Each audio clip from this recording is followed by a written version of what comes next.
भगवान शंकर और दत्तात्रेय ने उन्हें सिद्धियों का ज्ञान दिया और नाथ संप्रदाय की दीक्षा दी। उसके बाद गुरु मच्छिंद्रनाथ तीर्थ यात्रा के लिए निकल पड़े। तीर्थ यात्रा करते करते सप्तशृंगी पहुंचे। उन्होंने देवी की भक्ति की और 7 दिन का अनुष्ठान किया। देवी प्रसन्न होकर बोली, तुम्हारी मनोकामना क्या है? मच्छिंद्रनाथ ने कहा, माता, मैं साबरी विद्या पर कविता रचना चाहता हूँ ताकि लोगों को लाभ हो। देवी ने आशीर्वाद दिया और उन्हें मार्तंड पर्वत पर ले गई। वहाँ एक विशाल वृक्ष था जिसकी शाखाओं पर अनेक देवता विराजमान थे।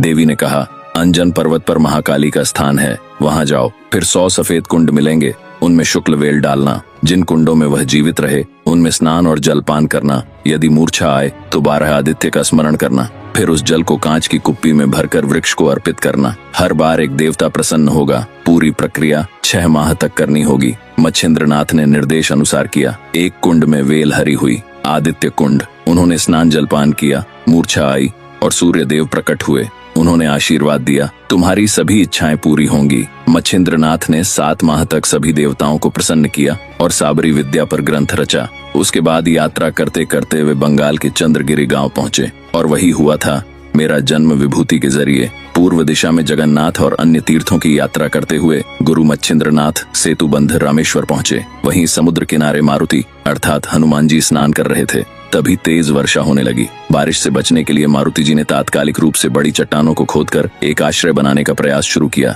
ये देख मच्छिंद्रनाथ को हंसी और आश्चर्य दोनों आए। उन्होंने कहा, अरे वानर, तू बड़ा मूर्ख है। अभी बारिश हो रही है और तू आश्रय बना रहा है। ये तो वैसा ही है जैसे घर में आग लगने के बाद कुआं खोदना। मारुति ने प्रत्युत्तर में पूछा, आप बहुत ज्ञानी बनते हैं, बताओ कौन है आप? मच्छिंद्रनाथ ने उत्तर दिया, मैं एक जति अर्थात योगी हूँ। लोग मुझे मच्छिंद्र कहते हैं। मारुति ने चुटकी ली, अब तक तो हम केवल हनुमान जति के बारे में जानते थे और तू एक नया ही जति बनकर आ गया। मारुति ने आगे कहा, मैं कुछ समय हनुमान के समीप रहा हूँ, इसलिए उसकी कला का एक अंश मुझे प्राप्त हुआ है। मैं अभी तुझे अपनी कला दिखाता हूँ और तू उसका निवारण कर दिखा। मच्छिंद्रनाथ ने कहा, जो भी है मेरे गुरुनाथ उसका समाधान करेंगे। यह सुनकर मारुति क्रोधित हो गए। उन्होंने विशाल रूप धारण कर 7 पर्वत मच्छिंद्रनाथ पर फेंक दिए, लेकिन मच्छिंद्रनाथ ने वाह प्रेरक मंत्र की शक्ति से वे सभी पर्वत हवा में ही रोक दिए।